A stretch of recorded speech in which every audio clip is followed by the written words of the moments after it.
अमेरिकेच्या मध्यस्थीनंतर भारत-पाकिस्तान युद्धबंदी घोषित झाली.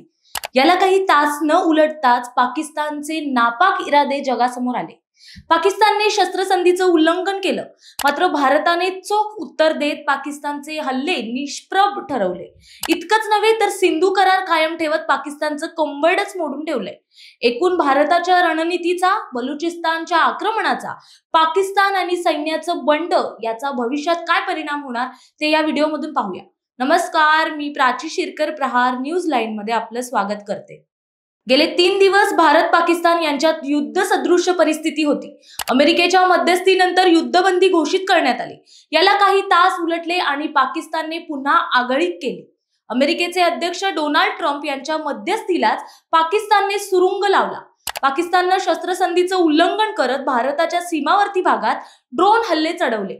भारताने लगेच चोख उत्तर दिलं. इतकंच नव्हे तर पाकिस्तानने गांभीर्य लक्षात घ्यावं असं भारतानं ठणकावलं. परराष्ट्र सचिव विक्रम मिस्त्री यांनी कुरापतीखोर पाकिस्तानला भारत कारवाई करण्यास मागे पुढे पाहणार नाही असा सज्जड दम भरलाय. पाकिस्तानने केलेल्या कुरापतीचे पडसाद आंतरराष्ट्रीय स्तरावर उमटले आहेत. अमेरिकेने मध्यस्थी केली तरी चीनच्या पाठिंब्यावर पाकिस्तान सैन्याने पाकिस्तान सरकार विरोधात बंड पुकारलाय. पाकिस्तानमधील लष्करी कारवाईची परंपरा पाहता पाकिस्तानचे पंतप्रधान शहबाज शरीफ यांना धडकी भरलीये.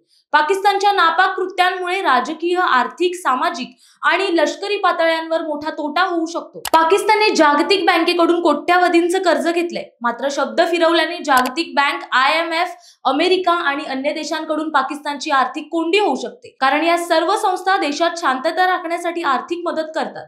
युद्धबंदी घोषित झाली असली तरी पाकिस्तान कुरापती करणार याकडे भारतानं दुर्लक्ष केलेलं नाही. त्यामुळे भारताने सिंधू करार कायम ठेवलाय. याचे परिणाम पाकिस्तानला भोगावे लागतीलच. सिंधू, झेलम, चिनाब, रावी, बियास, सतलज या नद्यांवरील पाणी वाटपासाठी जागतिक बँकेच्या माध्यमातून करार झालेले आहेत. सिंधू पाणी कराराचे परिणाम काय आहेत हे पाहूया पुढील प्रमाणे. पुरेसा पाणी पुरवठा न झाल्याने शेतीवर परिणाम होतील. पाकिस्तानची 80% शेती सिंधू, झेलम, चिनाब नदीवर अवलंबून आहे. विद्युत निर्मितीवर आणि उद्योगांवर परिणाम होतील. आर्थिक स्थिती आणि सामाजिक परिस्थिती अस्थिर होऊ शकते. शस्त्रसंधी झाली असं मानलं तरी पाकिस्तानसाठी ती कागदावरचीच आहे. शस्त्रसंधीचं उल्लंघन करून पाकिस्तानने ते दाखवून दिलंय. पाकिस्तानला चीन आणि तुर्कस्तानचा पाठिंबा मिळत असला तरी अफगाणिस्तान आणि बलुचिस्तानचा विरोध कायम आहे. त्यामुळे पाकिस्तानची शेजारच्या राष्ट्रांकडूनही कोंडी होताना दिसते. बलुच आर्मीने 1/3 भागावर कब्जा केलाय. बलुच आर्मीचे पाक सैन्यावरील हल्ले सुरूच आहेत. बलुचिस्तान म्हणजे पाकिस्तान नव्हे असं म्हणत नागरिकही रस्त्यावर उतरले आहेत. त्यामुळे पाकिस्तानची डोकेदुखी वाढलीये. पाकिस्तानचा आणखी एक तुकडा पडतोय की काय अशी परिस्थिती निर्माण झालीये. तर दुसरीकडे भारताच्या चोख प्रत्युत्तरानंतर अफगाणिस्तानात आनंद व्यक्त करण्यात आलाय. शस्त्रसंधीनंतर भारत आणि पाकिस्तानचे DGMO यांच्यात चर्चा होणार आहे. मात्र ही चर्चा सैनिकी रणनीतीवर आणि पातळीवर होऊ शकते. त्यात सिंधू पाणी करार स्थगितीबाबत चर्चा होणं शक्य नाही. भारत सिंधू करार स्थगितीवर कायम आहे. त्यामुळे मे महिन्यासारख्या कडक ऊन असलेल्या दिवसांमध्ये पाकिस्तानला पाणीबाणीसाठी सामना करावा लागेल.